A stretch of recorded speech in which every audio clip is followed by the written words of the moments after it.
Welcome back, guys. Tucker Carlson's speech in Edmonton, kicking it off right here.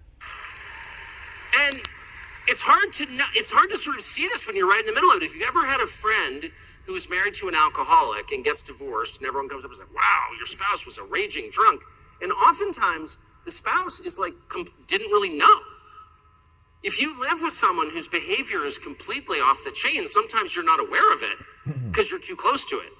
So let me just tell you from my perspective as a foreigner, a semi-foreigner, with some Canadian blood in my veins, what I'm seeing.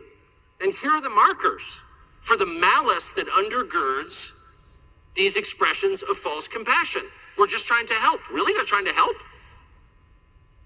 How does it help you or your family when the government of British Columbia gives fentanyl to your children without your knowledge?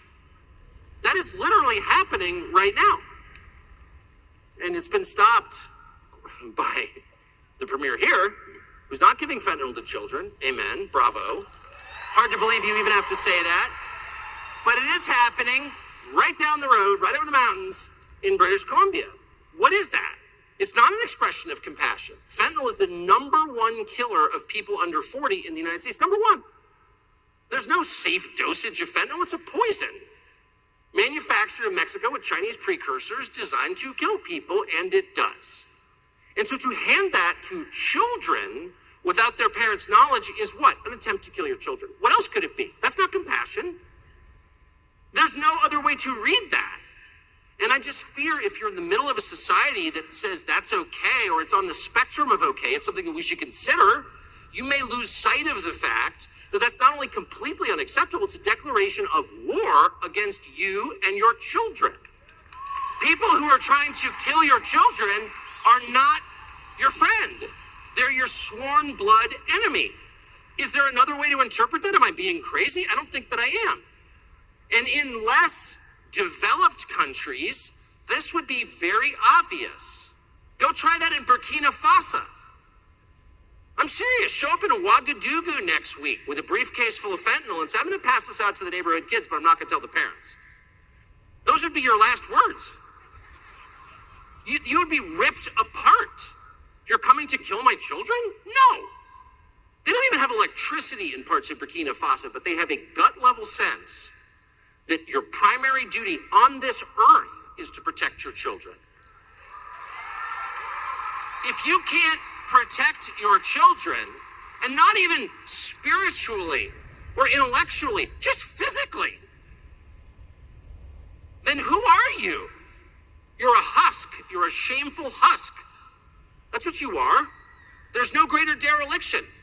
There's no worse abandonment than leaving your children to be harmed in the hands of others. So, obviously, try that in Eastern Europe. Even Eastern Europe, which does have electricity. And by the way, no homelessness or graffiti or public drug use. How are they pulling that off? Amazing. To give everyone some perspective on the opioid crisis and the safer supply rules and regulations in British Columbia, I'm going to read you a little bit about it. So, in March of 2020, British Columbia became the first jurisdiction globally to launch a province-wide safer opioid supply policy that allows individuals at high risk of overdose to receive pharmaceutical-grade opioids free of charge prescribed by a physician or nurse practitioner.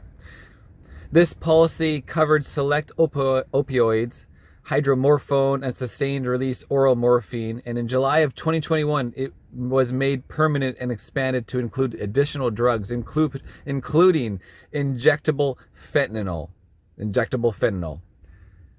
And to finish it off, here is the conclusion and relevance, and this is the own government's information.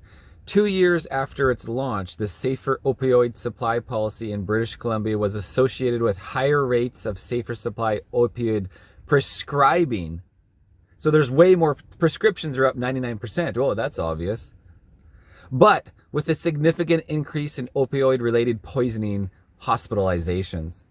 So more prescriptions, more poisoning. All they're doing is increasing the poisoning, and the drug supply, more crime. And I've seen it. I've seen it in the homeless camps in Kelowna as we go through and document and interview people. People actually will get whatever opioids they get from the government, and then they'll sell them to kids in high school, and then they get that money and they can buy other illegal drugs they want as well, or legal drugs, or just get, it's just cycling the circle around. It's like selling cigarettes back in the day, and now the new cigarette is fentanyl. It's crazy. Anyways, guys, we'll continue with Tucker Carlson in the next episode. Check it back. See you soon.